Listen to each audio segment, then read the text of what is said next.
Godwin John ministries வழங்கும் தினம் ஒரு சத்திய வார்த்தை.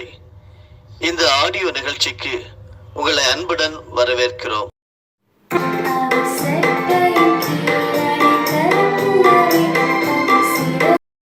தினம் ஒரு சத்திய வார்த்தை. இந்த நாளுக்குரிய தியானத்தின் தலைப்பு, அன்பாக யோசியுங்கள். திருமறையின் ஆதார வசனம் 1 கொரிந்தியர் 13வது அதிகாரம் வசனம் 5. அன்பு சினமடையாது, தீங்கு நினையாது. தியான பகுதி 1 கொரிந்தியர் 13வது அதிகாரம் முதல் 13 வசனங்கள். நான் மனுஷர் பாஷைகளையும் தூதர் பாஷைகளையும் பேசினாலும் அன்பு எனக்கு இராவிட்டால் சத்தமிடுகிற வெண்கலம் போலவும் ஓசையிடுகிற கைத்தாளம் போலவும் இருப்பேன். நான் தீர்க்க தரிசன வரத்தை உடையவனாயிருந்து சகல ரகசியங்களையும் சகல அறிவையும் அறிந்தாலும், மலைகளை பேர்க்கத்தக்கதாக சகல விசுவாசம் உள்ளவனாயிருந்தாலும் அன்பு எனக்கு இராவிட்டால் நான் ஒன்றுமில்லை. எனக்கு உண்டான யாவற்றையும் நான் அன்னதானம் பண்ணினாலும், என் சரீரத்தை சுட்டரிக்கப்படுவதற்கு கொடுத்தாலும், அன்பு எனக்கு இராவிட்டால் எனக்கு பிரயோஜனம் ஒன்றுமில்லை. அன்பு நீடிய சாந்தமும் தயவும் உள்ளது. அன்புக்கு பொறாமை இல்லை. அன்பு தன்னை புகழாது, இருமாப்பாயிராது, அயோக்கியமானது செய்யாது, தற்பொழிவை நாடாது, சினமடையாது, தீங்கு நினையாது, அநியாயத்தில் சந்தோஷப்படாமல் சத்தியத்தில் சந்தோஷப்படும், சகலத்தையும் தாங்கும், சகலத்தையும் விசுவாசிக்கும், சகலத்தையும் நம்பும், சகலத்தையும் சகிக்கும். அன்பு ஒரு காலம் ஒழியாது. தீர்க்க தரிசனங்கள் ஆனாலும் ஒளிந்து போம், அந்நிய பாஷைகளானாலும் ஓய்ந்து போம், அறிவானாலும் ஒளிந்து போம். நம்முடைய அறிவு குறைவுள்ளது. நாம் தீர்க்க தரிசனம் சொல்லுதலும் குறைவுள்ளது. நிறைவானது வரும்போது குறைவானது ஒளிந்து போம். நான் குழந்தையாய் இருந்தபோது குழந்தையை போல பேசினேன், குழந்தையை போல சிந்தித்தேன், குழந்தையை போல யோசித்தேன். நான் புருஷன் ஆனபோதோ குழந்தை கேட்டவைகளை ஒழித்து விட்டேன். இப்பொழுது கண்ணாடியிலே நிழலாட்டமாய் பார்க்கிறோம், அப்பொழுது முகமுகமாய் பார்ப்போம். இப்பொழுது நான் குறைந்த அறிவுள்ளவன், அப்பொழுது நான் அறியப்பட்டிருக்கிறபடியே அறிந்து கொள்வேன். இப்பொழுது விசுவாசம், நம்பிக்கை, அன்பு இம்மூன்றும் நிலைத்திருக்கிறது. இவைகளில் அன்பே பெரியது. அன்பாக யோசியுங்கள். சிலர் அன்புள்ளவர்களாக தாங்கள் பார்க்கப்பட விரும்புகின்றார்கள். தாங்கள் கிறிஸ்தவ பக்தியோடு வாழ்வதால் தங்களை அன்பற்றவர்களாக யாரும் பார்க்கக்கூடாது என்பதில் அதிக கவனம் செலுத்துகின்றார்கள். எனவே அவர்கள் அன்பான வார்த்தைகளை பேசுகின்றனர். அன்பை பிரதிபலிக்கும் தன்மையுடைய சில நல்ல செயல்களை செய்கின்றனர். ஆயினும் அவ்விதமாக தொடர்ந்து அன்புடன் பேசவும் செயல்பட இயலாமலும் போய்விடுகின்றார்கள். காரணம் என்ன? அன்பு இருதயத்தில் செயல்படவில்லை. அருமையானவர்களே, நாம் அன்புள்ளவர்களாக பிறரால் பார்க்கப்படுவதை அல்ல, முதலாவது நமக்குள் நாம் பிறர் மேல் அன்பாயிருப்பதை நாம் பார்க்க வேண்டும். தேவன் நமக்குள் நம்மை பார்க்கும்போது நாம் பிறரை குறித்து அன்பாயிருப்பதை பார்க்க வேண்டும். ஆம், அன்பாக பேசுவதும் அல்ல, அன்பாக செயல்படுவதும் அல்ல. முதலாவது பிறரை குறித்து அன்பாக யோசிக்கவும், அன்பாக சிந்திக்கவும், அன்பாக நினைக்கவும் நாம் முன்வர வேண்டும். இன்னொருவரை குறித்து அதிருப்தி, சோர்வு, கோபம், விரக்தி, வெறுப்பு, கசப்பு, வைராக்கியம், பொறாமை, தாழ்வான சிந்தனை போன்றவை இருதயத்தில் தோன்றுவது இயற்கை. அதுபோன்ற வேளைகளில் அந்த உணர்வை மேற்கொள்வதுதான் அன்பு.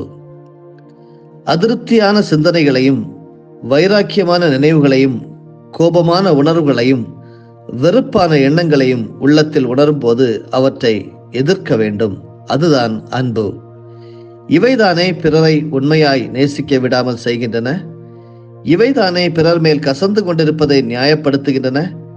இவற்றை இருதயத்திற்குள் எதிர்க்காமல் அப்படியே தங்க வைத்து விட்டுக்கொண்டு அன்பாக பேசுவதும் அன்பான செயல்களை செய்வதும் நிலைவரமானவை அல்ல. அருமையானவர்களே, தேவ ஆவியின் பிரதான செயல்பாடுகள் இருதயத்தில் தோன்றும் வெறுப்புணர்வையும், கோப உணர்வையும், அதிருப்தி உணர்வையும், பொறாமை உணர்வையும் மேற்கொள்வதுதான். தேவ ஆவியை பெற்றுக்கொண்டவர்கள் தங்கள் இருதயத்தில் கசப்பான வைராக்கியத்தை தங்க விடாமல் துரத்த முன்வர வேண்டும். இருதயத்திலிருந்து அன்பு புறப்படாமல் வெறும் வார்த்தைகளிலும் செயல்களிலும் அது காணப்பட்டால் அது மாயையானது. அதனை பிறர் அதிக நேரம் பார்க்க இயலாது. தேவனே முதலாவது உம்முடைய ஆவினால் இருதயத்தில் நான் அன்பாக சிந்திக்க உதவி செய்யும் என்று சொல்லி நீங்கள் செபிக்க வேண்டும். அருமையானவர்களே, அன்பு என்று சொல்வது அது சினம் அடையாது, அது தீங்கு நினையாது. 1 கொரிந்தியர் 13:13 சொல்லுகிறது, விசுவாசம், நம்பிக்கை, அன்பு இம்மூன்றும் நிலைத்திருக்கிறது, இவைகளில் அன்பே பெரியது என்று சொல்லி நாம் கற்றுக்கொள்கிறோம். 1 யோவான் 4வது அதிகாரம் வசனம் 11 ஒரு வசனம் இருக்கிறது, தேவன் விதமாய் நம்மிடத்தில் அன்பு கூர்ந்திருக்க நாமும் ஒருவரிடத்தில் ஒருவர் அன்பு கூற கடனாளிகளாய் இருக்கிறோம் என்று எழுதப்பட்டிருக்கிறது. அருமையானவர்களே, ஆனால் கவனித்து பார்க்கும்போது சிலருக்கு நாம் அன்பு விஷயத்தில் நாம் கடன்பட்டுள்ளதாக சிந்திக்க வாய்ப்பில்லை. அன்பு என்பது கடன் என்று சொல்லி வேதம் சொல்லுகிறது. ஏனென்றால் நாம் அன்பு விஷயத்தில் நான் கடன்பட்டுள்ளதாக சிந்திக்க வேண்டும். ஏனென்றால் அவர்கள் நம்மை நேசிக்கவில்லை, அவர்கள் நம்மேல் கரிசனை எதுவும் கொண்டவர்கள் அல்ல. ஆனால் அவர்கள் நம்மை வெறுப்பதையும் கசப்பதையும் நமக்கு எதிராக சிந்திப்பதையும் நாம் அறிந்திருக்கின்றோம். அப்படி இருக்கையில் அவர்களை நேசிக்க நாம் எப்படி கடன்பட்டவர்களாக இருக்க முடியும்? நம்மை நேசிக்காதவர்களை நாம் நேசிக்க வேண்டிய கடமைப்பட்டவர்களா? ஆம் அருமையானவர்களே, நம்மை நேசிக்காதவர்களை நேசிக்க நாம் கடன்பட்டவர்களே. அதுதான் தெய்வீக நியதி. ஆண்டவர் நம்மை பார்ப்பது அப்படிதான். உலகம் பார்க்கிற விதமாக அல்லது நீங்கள் சிந்திக்கிற விதமாக சிந்திப்பது அல்ல. நம்மை நேசிக்காதவர்களை நேசிக்க நாம் கடன்பட்டவர்களே. அதுதான் வேதம் நமக்கு கற்றுத்தருகிறது.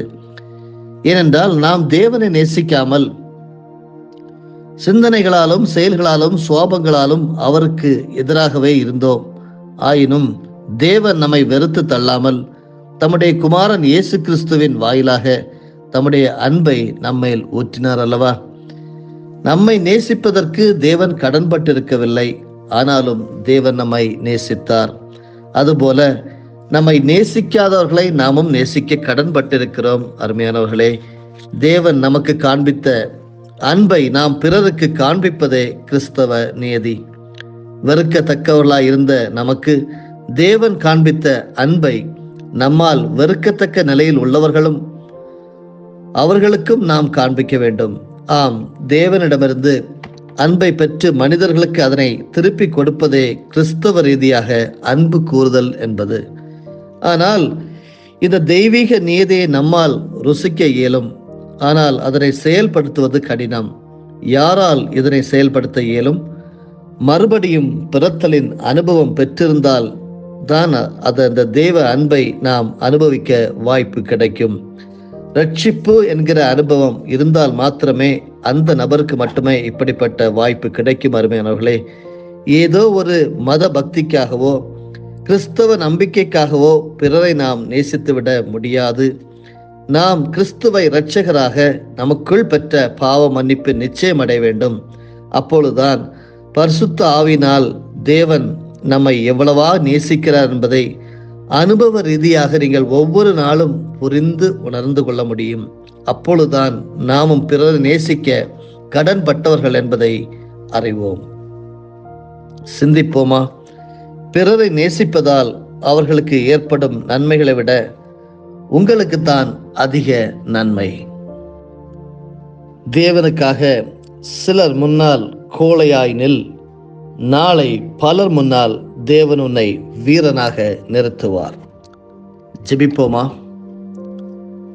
அன்புள்ள நல்ல இயேசு சுவாமி, ஆசீர்வாதமாக சந்தோஷமாக தந்திருக்கக்கூடிய இந்த காலை வேளைக்காக உமக்கு கோடி ஸ்தோத்திரங்களும் நன்றிகளும். தகப்பனே, எத்தனை பேருக்கோ கிடைக்கப்பெறாத நல்ல பாக்கியத்தை இயேசு கிறிஸ்துவின் நாமத்திலே நாங்கள் பெற்றிருக்கிறோம். அதற்காக ஸ்தோத்திரம். நீர் அன்பாகவே இருக்கிற தேவன். ஆண்டவரே, நீங்கள் எங்களிடத்தில் அன்பு கொண்டிருக்க நாங்களும் ஒருவரிடத்தில் அன்பு கூற நாங்கள் கடனாளிகளாக இருக்கிறோம் என்று சொல்லி கற்றுக்கொண்டோம். ஸ்தோத்திரம் அப்பா. அன்பு என்பது சினம் அடையாது, தீங்கு நினையாது. ஆண்டவரே, உம்முடைய பரிசுத்த ஆவினால் எங்களுடைய இருதயத்தில் நான் முதலாவதாக அன்பு என்கிற அந்த காரியத்தை சிந்திக்க எங்களுக்கு உதவி செய்யும். உம்முடைய பரிசுத்த ஆவியானவர்கள் மாத்திரமே அந்த அன்பை எங்களுடைய வாழ்க்கையில தர முடியும். பிறரை நேசித்து வாழக்கூடிய அன்பு இருக்கும்படியாக ஆண்டவரே எங்களை சமர்ப்பித்து ஜெபிக்கிறோம். தகப்பனே, நீர் எங்கள் மேல் வைத்திருக்கிற அன்பை நாங்கள் அறிந்து விசுவாசித்திருக்கிறோம். நீர் அன்பாகவே இருக்கிறீர். அன்பில் நிலைத்திருக்கிறவன் உம்மில் தேவனில் நிலைத்திருக்கிறான், தேவனும் அவனில் நிலைத்திருக்கிறார் என்று சொல்லி நாங்கள் அறிந்திருக்கிறோம். நன்றிகளை எடுக்கிறோம். என்னால் செய்ய முடியாது என்று சொல்லக்கூடிய காரியங்களை நாங்கள் உம்மிடத்தில் தருகிறோம் அப்பா.